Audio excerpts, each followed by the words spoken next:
ओम ब्रह्मा मुरारी त्रिपुरांतरकारी भानु शशि भूमि सुधो बुधश्च गुरुश्च शुक्र शनि राहु केतव सर्वे ग्रह शांतिकरा भवन्तु। नमस्कार, स्वागत है आपका आचार्य वाणी में। मैं आचार्य डॉक्टर विक्रमादित्य आपके साथ हूँ और आज हम बात करने जा रहे हैं वृषभ राशि वालों की। राहु का प्रभाव वृषभ राशि वालों के लिए, राहु का जब महापरिवर्तन होगा उसके साथ साथ क्या परिवर्तन उनके जीवन में लाएगा। देखिए, वृषभ राशि वालों, शुक्र प्रधान राशि है आपकी। और शुक्र कौन है? शुक्र दैत्य गुरु माने जाते हैं। उनकी प्रवृत्ति बड़ी विचित्र है। जैसे बृहस्पति देव गुरु हैं, उसी प्रकार से शुक्र जो है दैत्य गुरु है। और राहु की हम बात कर रहे हैं। राहु भी पाप ग्रहों के अंतर्गत आते हैं। राहु एक दानवी थे, सुवर्ण नाम का राक्षस था। अभी हम उसकी पूरी कथा आपके समक्ष रखेंगे, लेकिन पहले हम जो आरंभ करना चाह रहे हैं, ये परिवर्तन जो आपके लिए होने जा रहा है बड़ा महापरिवर्तन है। देखिए, छोटे छोटे परिवर्तन तो चंद्रमा हर रोज़ परिवर्तन की तरफ जाते हैं, सूर्य हर महीने परिवर्तन की तरफ जाते हैं, कोई ग्रह मार्गी कोई वक्री होता रहता है। लेकिन राहु जो है ना, बड़े हठी ग्रह हैं। उन्होंने एक सोच रखा है कि मैं तो उल्टा ही चलूंगा, बदल तो हो सकता नहीं। और कई ज्योतिषी तो ऐसे राहु को ग्रह मानते ही नहीं है। लेकिन राहु, यदि पाराशरी ज्योतिष के अनुसार से हम बात करें तो नैसर्गिक दृष्टिकोण से सबसे ज़्यादा ताकतवर ग्रह माना जाता है। सबसे ज़्यादा ताकतवर ग्रह माना जाता है। कैसे? सूर्य सबको अस्त कर देते हैं, लेकिन राहु जो है वो सूर्य और चंद्र दोनों को अस्त कर देते हैं, चाहे वो थोड़ी देर के लिए कर पाए। राहु इतना दुस्साहसी ग्रह है, दुस्साहसी ग्रह है। अब वो परिवर्तन, महापरिवर्तन की तरफ जा रहा है। 18 महीने उसकी एक चाल सेट है कि 18 महीने बाद ही परिवर्तन की तरफ जाएगा, उल्टा ही चलेगा। लाख कोशिश कर ले, कोई सीधा नहीं चलेगा। गर्दन कटवा दी राहु ने अपनी, एक अपनी हठधर्मिता को पूरा करने के लिए। तो ऐसा हठधर्मी ग्रह है, राक्षस प्रवृत्ति का। कहाँ चल रहा था अभी 18 महीने से? 18 महीने तो परिवर्तन की तरफ जाएगा, मई में परिवर्तन की तरफ जाएगा। यदि हम बात करें इससे पहले कहाँ चल रहा था राहु, इससे पहले चल रहा था आपके 11वें भाव में। वहाँ बृहस्पति की राशि है। आमतौर पर 11वें भाव में जब बृहस्पति राहु आते हैं तो बहुत सुंदर योग बनाते हैं, कई बार अच्छे सुंदर योग बनाते हैं। लेकिन आपकी राशि की समस्या यह है कि वो जो घर है ना राहु का, वो बृहस्पति का घर है, वो देवता का घर है। और वहाँ राहु विराजमान हो गए थे तो वहाँ उनकी प्रवृत्ति ठीक नहीं बैठ रही थी।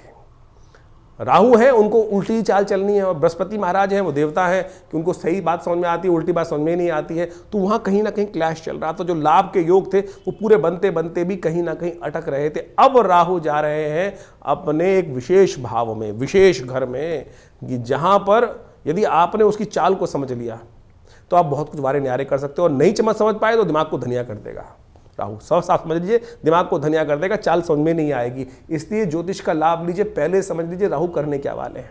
वृषभ राशि वालों, राहु का यह परिवर्तन आपकी राशि के दृष्टिकोण से 18 मई 2025 को होगा। 18 महीने तक यह परिवर्तन आपके दशम भाव में खेल रचेगा। 18 महीने यानी करीब करीब 5 दिसंबर 2026 तक राहु वहां रहेगा। सम्मान के भाव में, राज्य के भाव में विशेष तौर पर ये चलेंगे, नौकरी वाले भाव में चलेंगे और सम्मान को प्राप्त करने के लिए अपनी जी तोड़ मेहनत करते दिखाई देंगे राहु। अब आपको समझना यह है कि उस रुख को पहचानना है। यदि आपने प्रवृत्ति समझ ली, क्या हुआ कि मेरे पास एक बहुत व्यक्ति आता था, उसको कुछ मंत्र सिद्धि थी। उसने कहा कि मुझे एक बात जीवन में समझ में आई कि मैं जो वृत्ति बोलता हूँ ना, एक व्यक्ति के पास जाता हूँ, जब भी वो उल्टा बोलता है वो सच हो जाता है। और मैंने उसकी समझ में यूज़ करने का प्रयास किया। जब भी वो उल्टा बोलता है मैं समझ लेता हूँ यही काम होने वाला है। तो आपको समय की चाल पहचाननी है। जो समय की चाल पहचान लेते हैं, जो जीवन में, संसार में ना एक रिदम से काम हो रहा है, उस रिदम को पहचानने का प्रयास करें। जैसे जैसे घटना घटी उसको एनालाइज कर लीजिए। बुद्धिमान व्यक्ति उस घटना को एनालाइज करके अपने जीवन में उतार देते हैं, लाभ हो जाता है। तो राहु की जो नेगेटिव प्रवृत्ति है, ये सम्मान वाले भाव में है, तो आपको अवश्य एक निश्चित दौर के द्वारा आपको सम्मान दिलाने की योग बना सकते हैं। लेकिन जिद में अटक गए और समय को पहचाना नहीं तो दिमाग को धनिया कर देगा। ये चाल बड़ी उल्टी है राहु की। बाकी सब ग्रह सीधी चाल चलते हैं ना, तो यहां राहु की चाल जो है वो उल्टी चाल है। तो इस उल्टी चाल को समझने का प्रयास कर लीजिएगा। ये राहु आपको सम्मान भी दिला सकता है। राहु आपके जीवन में कुछ ये जिद लाने वाला है, बहुत बढ़िया।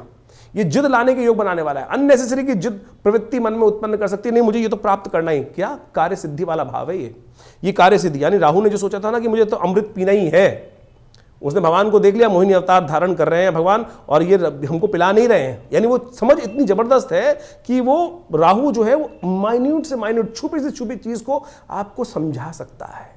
लेकिन आपकी ग्रह जो शुक्र है वो भी दैत्य गुरु हैं, आपकी राशि के स्वामी जो है। तो ऐसे में आपको बड़ी सावधानी के साथ चीज़ों को शांति से बैठ के समझने का प्रयास कर लेना चाहिए, तब आपके लिए ये राहु ग्रह वारे न्यारे कर सकता है। एक बात ध्यान रख लीजिएगा, सबसे बड़ी बात है नेगेटिव सोच मत रखना।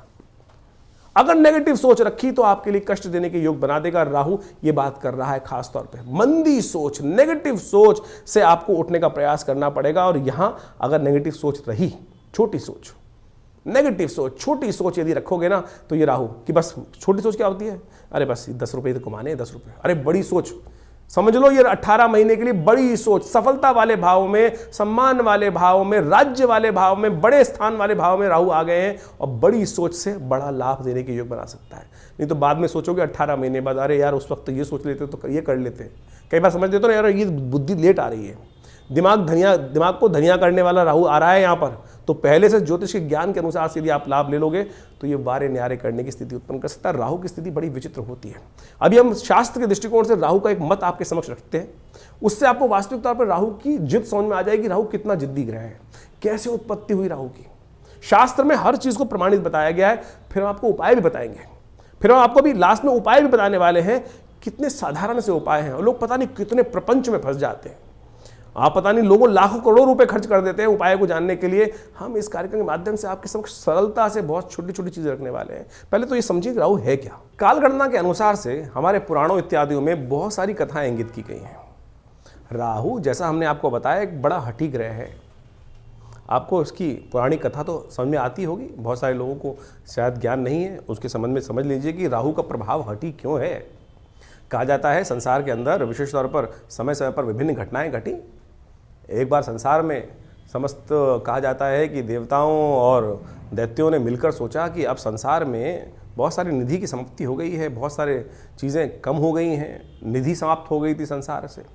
महालक्ष्मी जो है वो सागर में विराजमान हो गई थी और पूरे संसार से ऐश्वर्य, समृद्धि इत्यादि धीरे धीरे क्षय हो गई थी।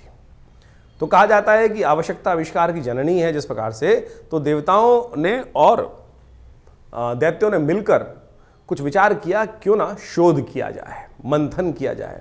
तो उन्होंने सागर मंथन करने के लिए सुंदर व्यवस्था बनाई। जब सागर मंथन किया, उसमें से विभिन्न विभिन्न रत्न, 14 रत्न जिनके बारे में कहा जाता है, वो उपस्थित हुए। महालक्ष्मी उपस्थित हुई, चंद्रमा उपस्थित हुए, ऐरावत हाथी उपस्थित हुआ, उच्च श्रवा घोड़ा उपस्थित हुआ, काल जो जहर था वो उपस्थित हुआ और साथ साथ अमृत भी उपस्थित हुआ। अमृत यानी वो तत्व जो इस संसार में अमरता को प्रदान करते हैं। हम सब मानव हैं और हम सब की इच्छा क्या होती है, किसी प्रकार भी संसार में मृत्यु लोक में आने के बाद जाए ना, अमृत तत्व किसी ना किसी प्रकार से मिल जाए। देवताओं और दैत्यों में भी यही बहस की मुद्दा बना। अमृत तत्व निकला जब मंथन से। रिसर्च करोगे तो कुछ ना कुछ, जब मंथन करोगे तो कुछ ना कुछ अमृत निकल के ही आएगा, कुछ ना कुछ लाभ प्राप्त होगा ही होगा। जैसे दूध को मथा जाए तो उसमें से मक्खन निकलेगा ही। हर एक की इच्छा होती है मक्खन को किसी प्रकार से उपयोग किया जाए, लेकिन जो ग्वाला होता है उसको निकाल कर बेच देता है, पैसा कमा लेता है उससे। उसी प्रकार से जब अमृत निकल कर आया तो अब देवताओं ने और दैत्यों में छीना झपटी शुरू हुई और उस अमृत को प्राप्त करने के लिए कहा जाता है कि भगवान ने जब छुपा के बहुत दिन रखा गया, उसके बाद भी वो समाप्त नहीं हुआ द्वेष आपस में, तो भगवान नारायण उपस्थित होते हैं बीच में और भगवान नारायण ने उपस्थित होकर सबको समझाया, देखो मैं बांटता हूँ, सबको इसको बांटने का प्रयास, सुंदर रूप से व्यवस्था बनाई और मोहिनी रूप भगवान ने धरा और कहा, भगवान अब सोचे कि बहुत सारे लोग भ्रांति उत्पन्न कर सकते हैं कि मोहिनी रूप धर के तो एक तरह से छल किया गया। देखिए एक बात समझ लें, जो इस बात को प्रतिपादित करना चाहिए, छल नहीं था, सत्य था। इसलिए था कि दैत्यों को अगर आप दे देते, गलत व्यक्ति के हाथ में अगर पावर दे दोगे, इस वक्त विश्व की सबसे बड़ी जो मिसाइलें हैं किसी गलत व्यक्ति के हाथ में आ जाएं तो वो क्या करेगा, विश्व को डरा धमका कर सब कुछ अपना वर्चस्व स्थापित कर लेगा। तो भगवान नारायण ने जो सुंदर व्यवस्था बनाई कि अमृत तत्व का उपयोग दैत्य किस प्रकार से करेंगे, देवता किस प्रकार से करेंगे, वो पहले से ही अच्छे से समझते थे। तो उन्होंने सुंदर व्यवस्था को बनाने का प्रयास किया कि दैत्यों को किसी प्रकार भी अमृत नहीं मिलना चाहिए। उन्होंने देवताओं को और दैत्यों को अलग अलग पंक्ति में बिठाया और कहा जाता है कि जैसे ही वो अमृत तत्व उनको पिलाते थे और देवताओं को अमृत पिलाते चले जा रहे थे और जब अपनी माया से वशीभूत करके दैत्यों को सुरा यानी कुछ साधारण जल जो था वो पिलाते चले जा रहे थे। सबको लग रहा था कि अमृत तत्व प्राप्त हो रहा है, लेकिन भगवान का जो स्वरूप था मोहिनी अवतार में सारे संसार को मोहित कर कर इस प्रकार की व्यवस्था बना रही थी। कहा जाता है एक राक्षस था शास्त्र में उसकी अनेक अनेक कथाएं हैं, लेकिन हमने जितना अध्ययन किया, स्वर्ण नाम का एक राक्षस था। स्वर्ण नाम का एक राक्षस था, उसने इस छल को देख लिया, पहचान गया भगवान को कि भगवान क्या कर रहे हैं कि देवताओं को अमृत पिला रहे हैं और जो दानव हैं, दैत्य हैं, उनको अमृत की जगह कुछ और पिलाया जा रहा है और समझ में किसी को आ नहीं रहा है। तो वो चुपचाप उस पंक्ति से, दैत्यों वाली पंक्ति से निकल कर, कहा जाता है कि देवताओं की पंक्ति में स्वर्ण नाम का राक्षस जो था, दैत्य था, और कहा जाता है वो उत्पन्न ऋषि कश्यप से हुआ था और सिंहिका नाम की उसकी माता थी, और वो वहाँ कश्यप गोत्र है उसका, जो राहु है उसका कश्यप गोत्र माना जाता है। कहा जाता है कि वो वहाँ जाके देवताओं की पंक्ति में बैठ गया, और जैसे ही वो बैठा जाकर और भगवान पिलाते पिलाते उसकी बारी आ रही थी, ये छल जो था, ये सांप जो किया इसने, जो स्वर्ण नाम के राक्षस ने देवताओं की पंक्ति में आके बैठने का, ये पहचान लिया किसने? सूर्य ने और चंद्रमा ने। सूर्य और चंद्रमा ने ये सूचना देवराज इंद्र को दी, और देवराज इंद्र ने ये सूचना जैसे ही भगवान को दी कि भगवान आप जिसको अमृत पिलाने जा रहे हैं वो देवता नहीं, राक्षस है, दानव है, स्वर्ण नाम का राक्षस है। तो भगवान ने जैसे ही पान करवा रहे थे भगवान उस देवता स्वरूप में बैठे हुए उस राक्षस को, स्वर्ण को, तो उसने जैसे ही पान किया, तो भगवान ने जैसे ही उसको मुंह में जा चुका था उसके अमृत जो था, भगवान ने चक्रधारी भगवान ने चक्र चलाकर उसकी गर्दन काट दी। जो मुख था वो राहु बन गया और जो अधोभाग था वो केतु के रूप में उपस्थित हो गया। तो समझे ये स्वभाव कैसा है। अब यहां राहु की उत्पत्ति हो जाती, ये है राहु। राहु की हठता थी, अमृत का पान कर चुका था तो इसलिए अमर हो गया। हमेशा बहुत सारे लोग राहु को मानते नहीं है कि ग्रह है। अरे भाई, वो वास्तविक छाया नहीं, वास्तविक सत्य है, हठी है। आपकी राशि में जिस प्रकार का प्रभाव उत्पन्न करेगा आपको समझना चाहिए। ये पुरानी कथाओं को आदि भौतिक आदि दैविक रूप से यदि आप उसको सत्य को समझ लें तो जीवन में उस वास्तविकता को क्या प्रभाव उसका होगा, यहीं से प्रभाव निकल कर आएगा। वो राहु का जो प्रभाव है छल रूप से करके, यानी क्या छला उसने? अपने उस मंतव्य को पूर्ण करने के लिए उस राक्षस योनि से हटकर देवताओं की पंक्ति में जाकर बैठ गया और भगवान तक को, सोचें कितनी बड़ी सुंदर ये कथा क्या समझा रही है कि भगवान तक को, यहां भगवान ने नहीं छला, यहां भगवान तक को छलने के लिए राहु उपस्थित हो गया। तो राहु इस प्रकार का ग्रह है कि जो आपको, किसी भी धर्मात्मा व्यक्ति को छल सकता है अपनी हठता को पूर्ण करने के लिए। तो इस भाव को समझें कि राहु क्या प्रभाव आपके जीवन में उत्पन्न कर रहा है। ये हमने जो राहु का ग्रह का प्रभाव आपको बताया ना कि आपकी राशि के अनुसार से आपकी जन्मपत्री में किस भाव में कहां बैठकर किस प्रकार का प्रभाव उत्पन्न करेगा, क्या कराएगा आपके लिए। तो सत्य रूप में इस कथा को हमने इसलिए उपस्थित किया है कि वो आप समझ सकें राहु का प्रभाव नेगेटिव भी होता है, पॉजिटिव भी होता है। हर व्यक्ति के अनुसार से ऐसा नहीं है कि नेगेटिव ही होगा। तो आपकी राशि के अनुसार से जो प्रभाव हमने समझाया है उसके लिए आपको सही रूप से कुछ उपायों की आवश्यकता है। तो वृषभ राशि वालों, आपने राहु को समझा कि राहु का क्या प्रभाव है, राहु का परिवर्तन का ये महायोग जो बन रहा है, ऐसे समय में राहु का खास उपाय है। सबसे पहले तो आपको अपने आप को पॉजिटिव सोच की तरफ ले जाना है, बड़ा कार्य करने की सोचना है, क्योंकि राहु जिद पर है, ये सफलता दिला सकते हैं। तो पहले से प्लानिंग की जरूरत है। बिना प्लानिंग के काम मत कीजिएगा। हैप्जर्ड वे में यदि करेंगे ना काम तो फंस जाएंगे।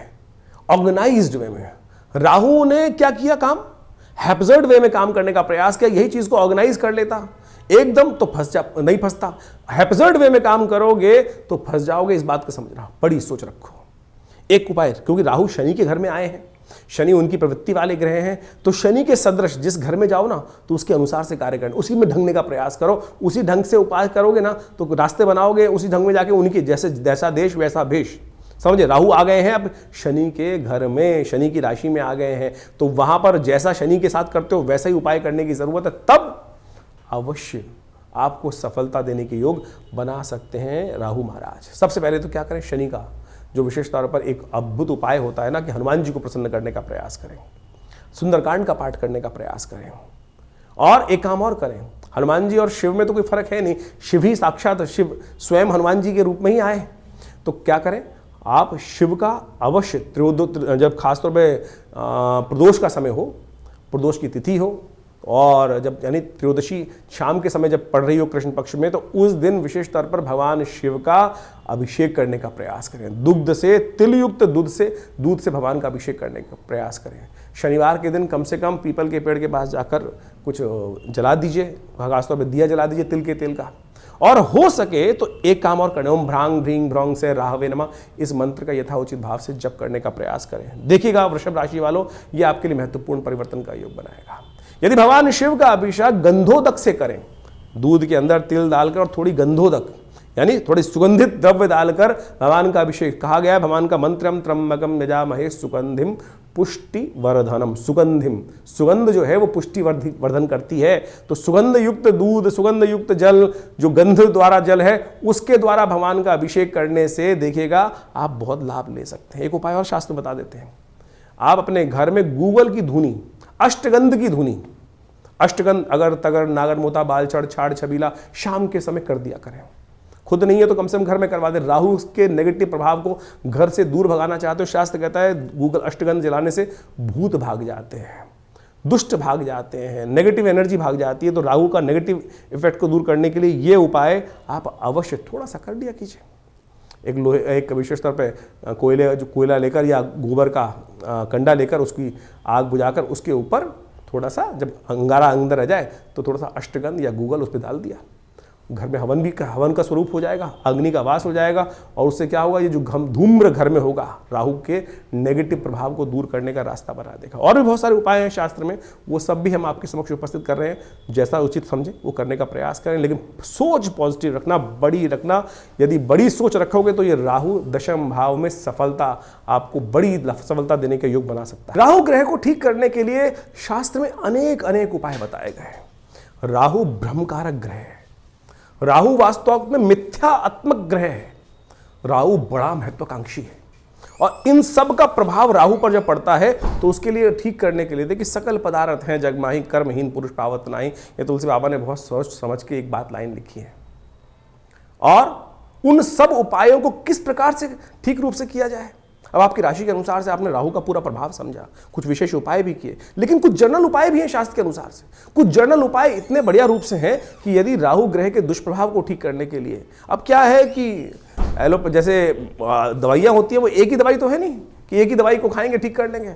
अब हर भ्रांति के व्यक्ति को ठीक करने के लिए 5 उंगलियां बराबर नहीं है, अरबों लोग हैं और अरबों लोगों के हिसाब से अनेक अनेक उपाय। किसकी भ्रांति, किसी की दीक्षा, किसी का मंत्र में इच्छा ना हो तो राहु का उपाय कैसे करेगा, किसी की किसी और चीज में इच्छा ना हो तो वो कैसे राहु का उपाय ठीक करेगा। तो हम अनेक उपाय आपके समक्ष उपस्थित कर रहे हैं। देखिए वैसे तो सबसे श्रेष्ठ जो है वो जो उपाय है राहु के, वो तो मंत्र, दान और साथ में औषधि विज्ञान के अनुसार से जो उपाय बनते हैं वही बनाने चाहिए। 3 तरह के उपाय शास्त्र में सुंदर रूप से प्रमाणित जो बताए गए हैं, 3 कैटेगरी के उपाय, वो है सबसे पहला मंत्र, फिर दान और उसके बाद औषधि। प्रकृति से जो औषधि उत्पन्न होती हैं वो सब राहु के नेगेटिव प्रभाव को ठीक करने के लिए बहुत अद्भुत कार्य करती हैं। उन सबको सही समय पर सही रूप से कर लिया जाए तो बहुत अच्छे से लाभ मिलता है। सबसे पहले तो ये समझने का प्रयास करना चाहिए कि राहु हमारी कुंडली में नेगेटिव प्रभाव कर रहा है या हमारी कुंडली में पॉजिटिव प्रभाव कर रहा है। एक बात सीधी तरह से हम आपको सिद्धांतिक तौर पर समझा देते हैं। राहु का संबंध बिल्लियों के साथ होता है। देखिए यदि आपकी कुंडली में राहु नेगेटिव चल रहा है तो देखिएगा आपके घर के आसपास या तो बिल्लियां रो रही होंगी, बिल्लियां लड़ रही होंगी, रात्रि में बिल्ली के रोने की आवाज़ आती है, बिल्ली के लड़ने की आवाज़ आती है, तो समझ लेना चाहिए आपका राहु का प्रभाव कहीं ना कहीं नेगेटिव चल रहा है। कहीं ना कहीं राहु का प्रभाव आपकी कुंडली में नेगेटिव है। और यदि आप अध्यात्म से विमुख हो रहे हैं, राहु का प्रभाव एक सबसे बड़ा है, राहु ग्रहण कारक ग्रह है। राहु सूर्य को भी ग्रसित कर लेता है, जैसे हमने आपको समझाया। नैसर्गिक दृष्टिकोण से सबसे ताकतवर ग्रह माना जाता है राहु ग्रह। कोई उसके आगे चलता नहीं है किसी का बस। यानी सबसे ज्यादा प्रभाव क्या होता है, सूर्य का ग्रह का प्रभाव होता है। सूर्य किसी हर ग्रह को अस्त कर सकते हैं, लेकिन राहु जिसको छायात्मक ग्रह रूप में माना जाता है, कई लोग तो मानते भी नहीं है। बहुत सारे लोग ये भ्रांति उत्पन्न करते हैं राहु ग्रह थोड़ी है, छाया है वो तो। अरे भैया राहु का प्रभाव नैसर्गिक दृष्टिकोण से यदि आप पढ़ोगे, ज्योतिष की गणनाएं सीखोगे, तो सबसे ज्यादा नैसर्गिक दृष्टिकोण से बलशाली ग्रह जो है वो राहु ही माना जाता है। और कहा जाता है, जिस प्रकार समझें कि राहु सूर्य को भी ग्रसित कर लेता है। अभी हमने आपके समक्ष जो कथा उपस्थित करी, सूर्य राहु जो राहु है वो सूर्य और चंद्र, क्योंकि उनकी आपस में परम शत्रुता है। राहु के 3 शत्रु माने जाते हैं वैसे तो। जी हाँ, राहु के 3 शत्रु माने जाते हैं, सूर्य, चंद्र और केतु भी, क्योंकि बिल्कुल उल्टा प्रभाव है। राहु के बिल्कुल स्वभाव से उल्टा प्रभाव है केतु के। हम कभी गणना करेंगे, बताएंगे आपको। लेकिन इस वक्त समझे कि जब राहु जो है सूर्य को ग्रसित कर लेता है, ग्रहण लगा देता है। जो सूर्य सबको अस्त करता है उसको अस्त कर देता है, फिर चंद्र ग्रहण लगा देता है, तो सबसे ज्यादा बलशाली ग्रह माना जाता है। तो इसका प्रभाव बिल्कुल अवश्य होता है हर व्यक्ति के ऊपर। तो इसके प्रभाव को ऐसा हल्का नहीं समझना चाहिए। तो इस प्रकार से बहुत सारे उपाय शास्त्र में वर्णित हैं, उनको हम आपके समक्ष रखने का प्रयास करते हैं। उनमें से अनेक उपाय शास्त्र के अनुसार से कर सकते हैं। अब ये बात समझें कि जो किस प्रकार से कब किया जाए उपाय। देखिए, हर ग्रह का समय है, हर ग्रह की एक दिन माना जाता है। जैसे सूर्य का सूर्यवार संडे है, सूर्य रविवार उसको बोला जाता है, चंद्रमा का सोमवार है, मंगल का मंगलवार है। इसी प्रकार से अब राहु और केतु का कोई ग्रह तो है नहीं, कोई समय तो है, कोई दिन तो है नहीं, लेकिन राहु का जो समय है वो है प्रदोष काल, सायंकाल जो प्रदोष काल है। सूर्य अस्त जब हो जाते हैं, अंधेरा नहीं होता है, जो वो करीब करीब 2 घड़ी का आसपास का समय, 45 मिनट के आसपास का समय, वो राहु का वास्तविक समय माना जाता है, जिसको पक्की शाम बोला जाता है। तो ऐसा समय जो है वही प्रदोष काल है। इसलिए संबंध किससे निकला? शिव के साथ संबंध निकला। प्रदोष काल जो है सबसे श्रेष्ठ माना जाता है शिव के लिए, समस्त दोषों से रहित काल माना जाता है। और ऐसे में शिव के की आराधना, समस्त प्रकार के दोष जो है ना, ग्रहों के प्रभाव जो है वो त्रिपुरारी हर सकते हैं। तुलसी बाबा ने कहा है ना कि जो त्रिपुरारी हैं वही हमारे जो जीवन को शुभ कर सकते हैं, समस्त दोषों को हर सकते हैं। त्रिपुरारी भगवान शंकर जो हैं वही समस्त दोषों को हर सकते हैं। तो भगवान शंकर की समस्त प्रकार की आराधनाएं जो हैं वो राहु के नेगेटिव प्रभाव को दूर करती हैं। तो शाम के समय भगवान शिव का सुंदर रूप से अभिषेक करना, दूध से करना, जल से करना, घी से करना, शहद से करना, ओम नमः शिवाय का जप करना, बेलपत्र अर्पित करना, रुद्राभिषेक करना। उपयुक्त ब्राह्मणों के द्वारा जब राहु का नेगेटिव प्रभाव चल रहा हो तो क्या कर लें? सबसे पहले रुद्राभिषेक कर लें भगवान का। ये बड़े सुंदर रूप से कार्य कर सकता है।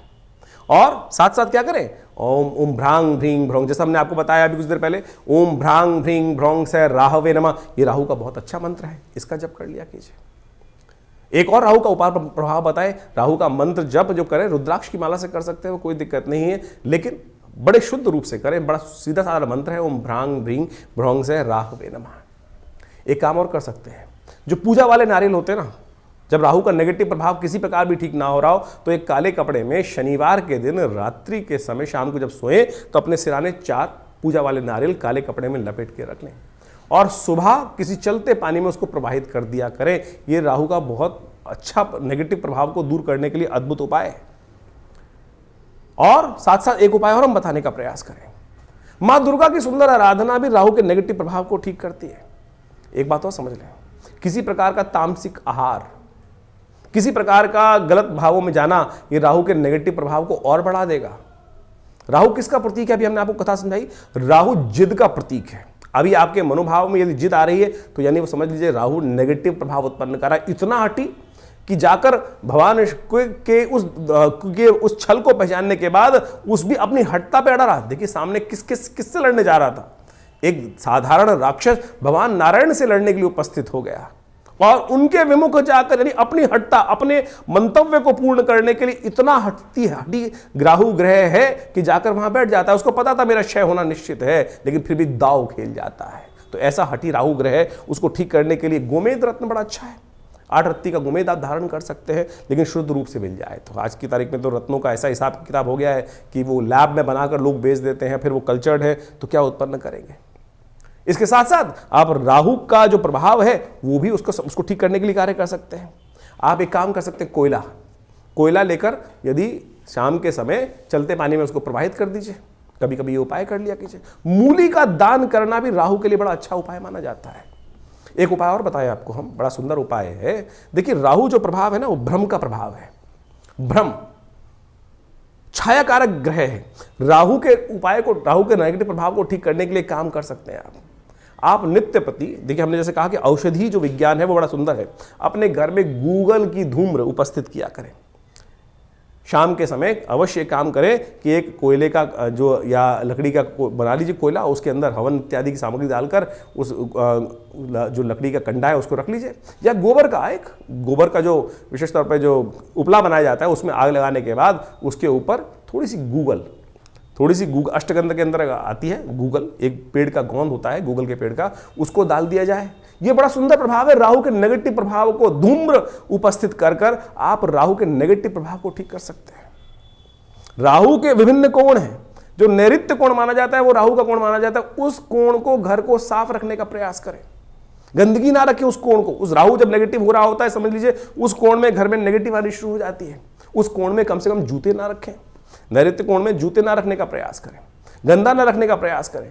और तो और समझें, राहु का नेगेटिव प्रभाव जब हो रहा हो, घर के दरवाजे जो है वो क्या होते हैं, आवाज करने लगते हैं, ची ची ची की आवाज आने लगती है, चिटकनी खराब होने लगती है, तो उनको ठीक रखने का प्रयास करना। ये सब वास्तुविक दृष्टिकोण से भी बड़ा सुंदर उपाय है। इनको रखने का प्रयास ठीक करेंगे तो बहुत सुंदर रूप से लाभ प्राप्त होगा।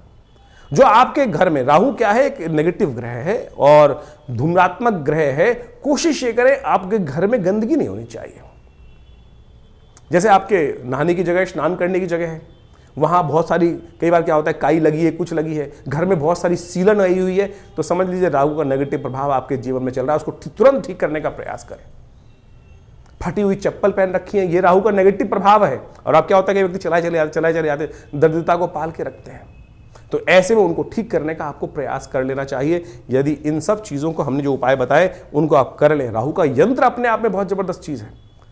राहु के मंत्र से करीब 18,000 मंत्र को जप करके ओम भ्रांग भ्रीं भ्रौंग से राहवे नमः, इस मंत्र से सिद्ध करा हुआ राहु का यंत्र आप स्थापित कर सकते हैं। ये 1.5 साल तक बिल्कुल रूप घर में रखें। उसका नेगेटिव प्रभाव यदि सही रूप से जप हुआ है, बहुत सारे लोग तो जप ही नहीं करते हैं, केवल लिया और आज की तारीख में बाजार में जितने मिल रहे हैं राहु के यंत्र के रूप में उपस्थित किया गया, वो केवल आकृति नहीं है। उसको जो जैसे आप मान के चले मूर्ति प्रतिष्ठा की जाती है मंदिर के अंदर, तो मूर्ति को प्रतिष्ठा करने के लिए एक पूरा विज्ञान है, उसके अनुसार से पूजा पाठ कर 10-12 दिन तक उसकी व्यवस्था की जाती है, तब वो प्रतिष्ठित होती है। उसी प्रकार से यंत्र भी प्रतिष्ठा करने की सुंदर व्यवस्था बनाई गई है शास्त्रों के अनुसार से, तब तो वो जागृत हुआ, नहीं तो केवल वो आकृति है, नहीं तो केवल वो कागज का टुकड़ा है या जिस पे भी बना हुआ है उसका टुकड़ा है। यदि सिद्ध राहु के यंत्र को स्थापित कर आप चांदी के पत्रे पर लगा रहे अपने घर के द्वार पर लगवा दें, तो राहु के नेगेटिव प्रभाव को ठीक करने के लिए बहुत सुंदर रूप से कष्ट का निवारण करने का योग बन जाता है। तो ये छोटे छोटे उपाय हम आपको बताने का प्रयास कर रहे हैं। एक काम और कर सकते हैं आप, तांबे के लोटे में जल रखकर रात्रि में रखिए और सुबह सुबह उसको किसी कटीले वृक्ष में डाल दिया करें। ये राहु के नेगेटिव प्रभाव को दूर करने के लिए सबसे अच्छा उपाय माना जाता है। वट वृक्ष का संबंध राहु के साथ भी माना जाता है। वृक्षारोपण, किसी देवस्थल पर जाकर आपके द्वारा कोई वट वृक्ष लगाएं और घर के नैऋत्य कोण की तरफ लगाने का प्रयास करें। घर के नैऋत्य कोण की तरफ यदि आप कोई ऐसा बड़ा विशाल वृक्ष लगाकर दूर, घर से दूर, पार्क इत्यादि में नैऋत्य कोण की तरफ चलते हुए लगाएं और उसको नित्य प्रति पोषित करें, तो ये राहु के नेगेटिव प्रभाव को ठीक करने के लिए बहुत अच्छा उपाय कर सकता है। सीधे साधे उपाय जो हमने आपके समक्ष उपस्थित किए हैं, ये करेंगे तो बहुत अच्छा रहेगा। सबसे बढ़िया श्रेष्ठ उपाय भगवान शिव की आराधना, तिलोदक, तिल के जल से तिल मिलाकर उसके द्वारा भगवान का सुंदर अभिषेक, भस्म के द्वारा भगवान का अभिषेक करना, ये समस्त चीज़ों से राहु का नेगेटिव प्रभाव, देखिए इतने उपाय हमने आपको बताए, इनको समझ लीजिए, करेंगे तो बहुत सुंदर रूप से आपके नेगेटिव प्रभाव को ठीक करने के लिए राहु अद्भुत रूप से आपकी सहायता ही करेंगे, लाभ ही देंगे। तो ये आपने राहु का जो प्रभाव है आपकी राशि के अनुसार से समझा, लेकिन जन्मपत्री तो है, पूरे बहुत सारे ग्रहों का योगा योग का प्रभाव है, वो उसको समझना चाहिए।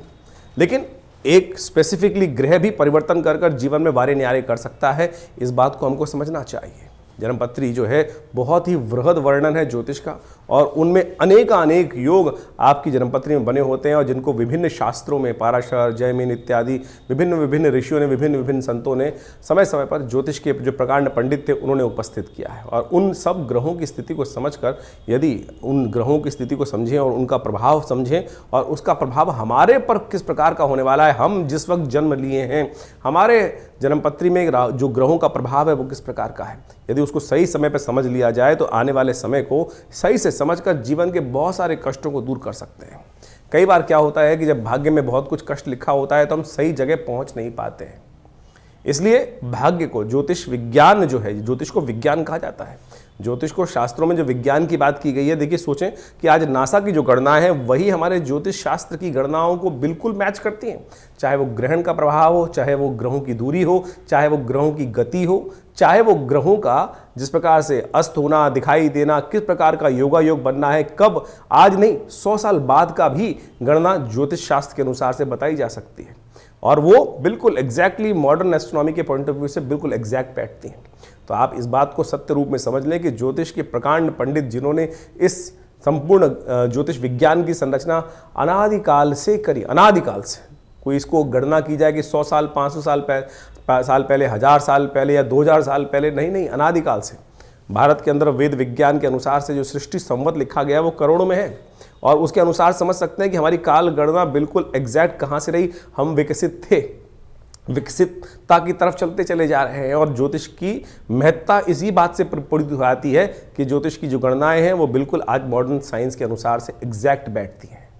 तो इस बात को हमें ज्योतिष विज्ञान को समझना चाहिए और ग्रहों की गणना के अनुसार से चीज़ों को समझते हुए कार्य कर लेते हैं। बहुत सारे लोग विडंबनाएं मन में उत्पन्न कर सकते हैं कि सब बकवास है, कुछ नहीं है, क्या नहीं है। ऐसे तो मॉडर्न जो हेल्थ पॉइंट ऑफ व्यू से जो मॉडर्न विज्ञान है उसके अनुसार भी बहुत सारी चीज़ जंजाल बन जाती हैं।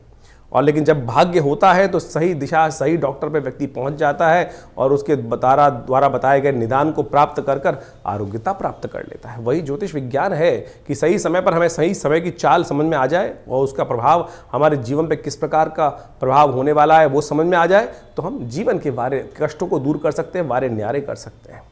तो इसलिए अपनी जोरम पत्री को समय समय पर दिखाते रहना चाहिए। ये जो हम लगातार संवाद आपके समक्ष अपने चैनल के माध्यम से उपस्थित करते रहते हैं, बताते रहते हैं ग्रह गणनाओं के बारे में। अब देखिए यहाँ पर तो राशि के अनुसार ही बताना पड़ेगा, यहाँ तो ग्रहों की चाल के अनुसार ही बताना पड़ेगा। क्यों? क्योंकि अरबों लोग हैं संसार के अंदर, हर एक का भाग्य अलग है। बिल्कुल जो आपके मन में प्रश्न उठ रहा है कि हम जो ज्योतिष की राशि के अनुसार से बात करते हैं तो 12 राशियों में पूरे संसार को नहीं बांट सकते, बिल्कुल सही बात है कि उसको, लेकिन आउटर पेरिफेरियल तो सेट कर सकते हैं। क्या योग है, वो उस योग के अनुसार से समझ तो आ सकती हैं चीज़ें, लेकिन आपकी जन्मपत्री में किस प्रकार का योग कैसा बनने वाला है, कब बनने वाला है, उसको क्या निदान किया जाए, उसके लिए आवश्यकता है कि जो पर्सनल जो कंसल्टेशंस होती हैं, जन्मपत्री में विचार विमर्श किया जाए, वो समय समय पर परिवर्तन होता रहता है। और उसके लिए आप समझें, जानें और उसके लिए पर्सनली आप आश्रम पे आ भी सकते हैं, संपर्क साध सकते हैं। यह आश्रम जमुनापार दिल्ली में स्थित है, विवेकानंद योगाश्रम। और यहाँ पिछले करीब 60-70 सालों से विभिन्न पराविद्याओं पर शोध चलता है। आचार्य श्री केशव देव जी महाराज के सानिध्य में रहकर हमको ये सुख प्राप्त हुआ कि जिसके द्वारा हमने इस ज्योतिष विज्ञान को उनसे बाल्यकाल से ही सीखा, समझा और उन विवेचनाओं को उपस्थित किया, बहुत सारे शोध किए, बहुत सारे मंत्रों का उपचार किया, बहुत सारे यज्ञ इत्यादि आज भी उसी रूप में चलते हैं। नित्य प्रति 8 घंटे यज्ञ चलता है विवेकानंद योगाश्रम में, जो आचार्य श्री केशव देव जी महाराज के द्वारा स्थापित किया गया। आप भी उस यज्ञ में समय समय पर जो कार्यक्रम होते हैं उसमें आके स्थित हो सकते हैं। विभिन्न ग्रहों के उपचार किए जा सकते हैं। विभिन्न ग्रहों की जो समस्याएं हैं उनके निदान जो है ना वो अनेक रूप से बताए गए हैं। सबसे बढ़िया मंत्र जप, यज्ञ, यंत्र, दान इत्यादि बताए गए हैं। औषधि के अनुसार से बहुत सारे उपाय बताए गए हैं। उन सबको हम समय समय पर आपके समक्ष उपस्थित करते रहते हैं।